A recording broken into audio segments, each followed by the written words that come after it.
Deməli, dərsimizi sual qatarı ilə davam edirik. Görək bu şagirdlər içərisində ən yaxşı coğrafiya bilən kimdir?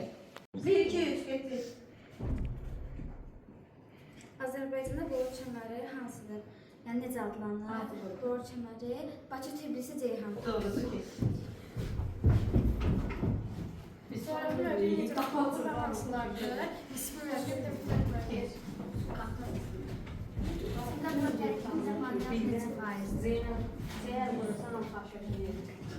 Malaylar neçə faizdir? Malay.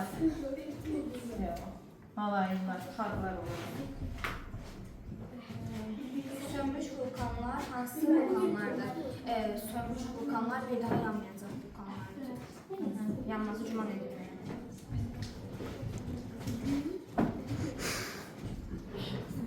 Kobe şəhərində neçə volkan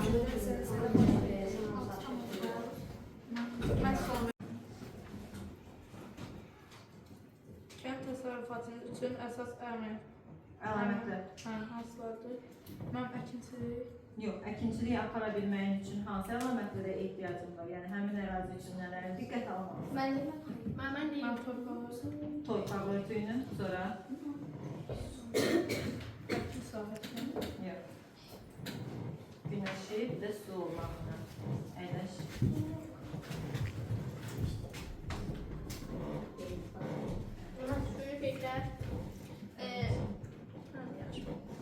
Suyun efektlər Dolu nədən ibarətdir sonu? dünyanın xəritəsini qəbulçilərə göndərir. Yox, yanlış.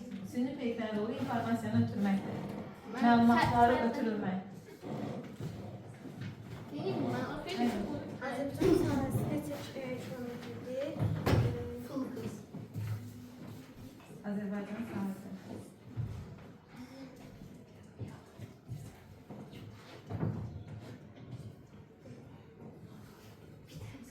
Səysən altını 600.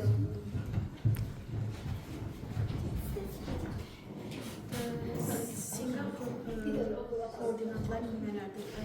1 dərəcə şimal yerində, Hollanda 300 dərəcə şərq.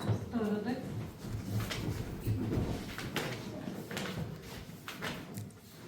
Palçıq vulkanların ətrafında nələr yerləşir? İttifaq asırlar.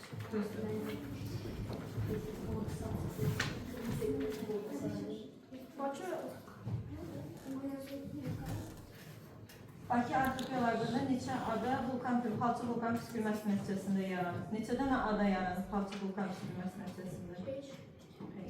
Neçə dənə əyləşir? Əyləşir.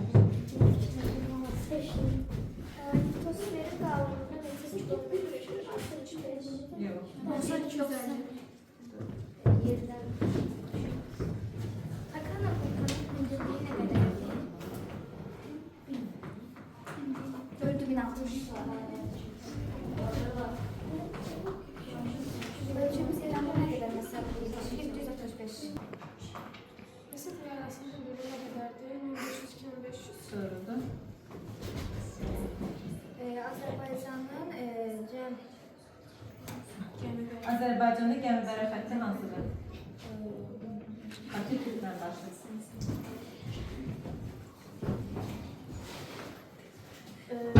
Mafya sözü Latınca nə deməkdir? Ölçü. Nüvənin temperaturu nə qədərdir? 1200 dərəcə. Yox. Nüvə. 600 6000. Evet, qəbul edirəm. Dağların altında kontinent qabağı qalınlığı nə qədərdir? Doğrudur. Bir qabağın ən nazik hissəsi hansıdır? Bir neçə kilometr yoxsa kontinent? Yox, yer qabığının ən nazik yeri. Okeanın altında hansı yerdir? Himalaya. Yox, o ən qalın yeridir. Deyin görüm. Ən nazik yer haradır okeanın altında? Okeanın altında ən nazik yer. Qranit çökmələrdən biri. Yox, okean konkret ən nazik yeri. Yox, Marian çöküklüyü.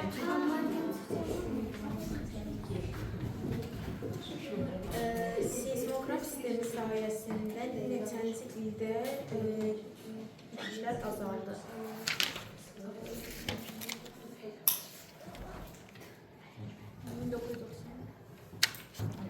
Evet.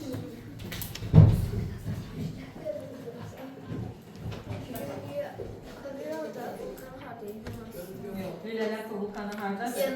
Mən İslamda. Yok. Ant dağları, Ant dağları. Ant dağlarında.